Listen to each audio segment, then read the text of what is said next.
დღეს ჩვენ ვისაუბრებთ წელის ტკივილზე, იმიტომ რომ ჩვენს კაბინეტს ყველაზე ხშირად მომართავენ პაციენტები წელის ტკივილით. და რა ხდება? ძირითადად ეს ადამიანები მოდიან და მათ სურთ ეხოსკოპიურად გამოიკვლიონ საშარდე სისტემა.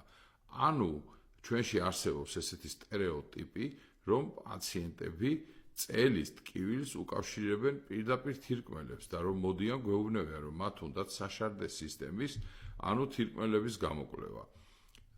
წელის ტკივილი თითქმის პირდაპირ ასოცირდება პაციენტებში როგორც თირკმელების ტკივილი.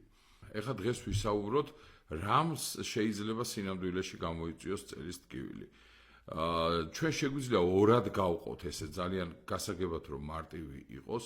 წელის ტკივილი შეიძლება იყოს გამოწვეული უშუალოდ წელის ტკივილის გამო, ანუ შეიძლება იყოს დაზიანებული წელის რომელიმე მალა, შეიძლება იყოს წელის მალის დიაქარი, წელის მალის პროტრუზია და ასე ვთქვათ ეს რადიკულარული ნევროლოგიური, ნერვული ხასიათის ტკივილები.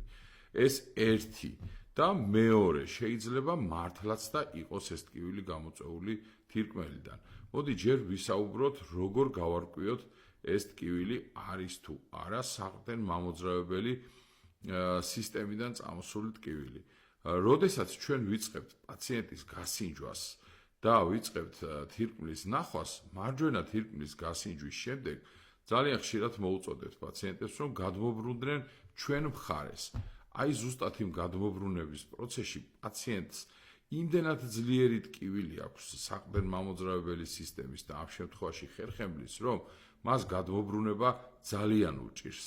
აი ეს არის ძირითადი ნიშანი და თითქმის ერთადერთი ნიშანი, რის მიხედვითაც ჩვენ შეიძლება ეჭვი მივიტანოთ, რომ ეს არ არის თირკმლის ტკივილი. ეხლა მეორე, თირკმლის ტკივილს მართლაც და შეუძლია, რომ წელის ტკივილი გამოიწვიოს. არსებობს აქაც რამოდენიმე კლასიფიკაცია. მოდი ახლა ესე ძალიან მარტივად ვცდილობ, რომ მარტივად ახსნა ეს ყველაფერი.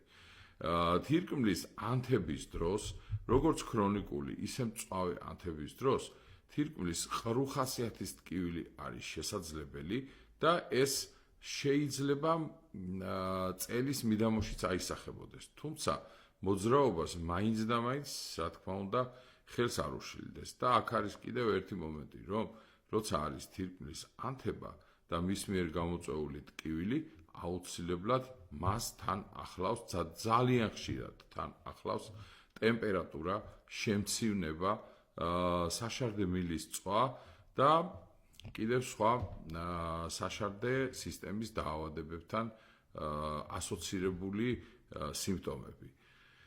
ასევე შეიძლება წელის ტკივილი გამოიწვიოს თირკმლის კენჭოვანმა დაავადებამ.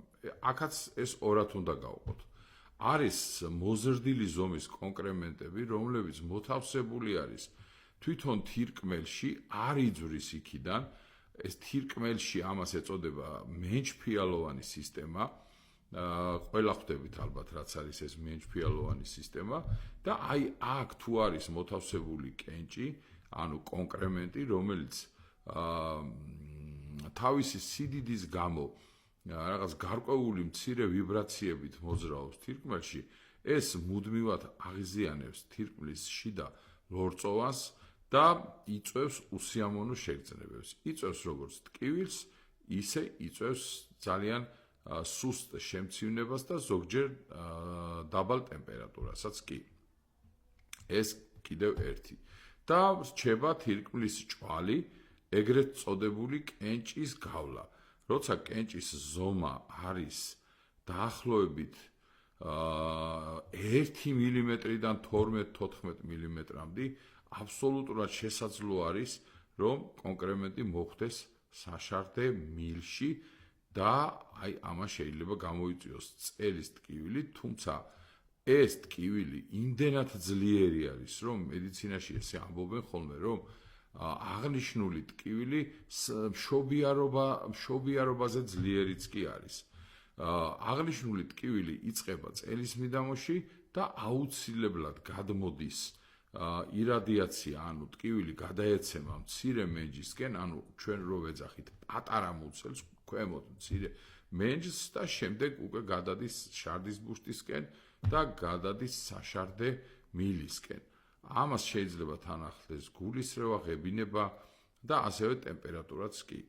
გავაკეთოთ მოკლე რეზიუმე. ტკივილი, რომელიც გამოწვეულია საყრდენ მამოძრავებელი სისტემის დაავადებების მხრივ, უკავშირდება პირველ რიგში უკავშირდება მოძრაობას და მოძრაობას, დახრას, ახრას, გადაბრუნებას, გადმობრუნებას, ჩარჯდომას და ასე შემდეგ. და ამ შემთხვევაში ტემპერატურა თითქმის არასოდეს არ არის. ხოლო ტკივილი, რომელიც არის გამოწვეული თირკმლიდან, ერთ შემთხვევაში მას ახასიათებს ძალიან ყრუ ხასიათის ტკივილი და მეორე შემთხვევაში პირიქით ახასიათებს ძალიან ძლიერი ტკივილი, რომელიც არ უკავშირდება მოძრაობას და გადმოდის წინა მხარეს.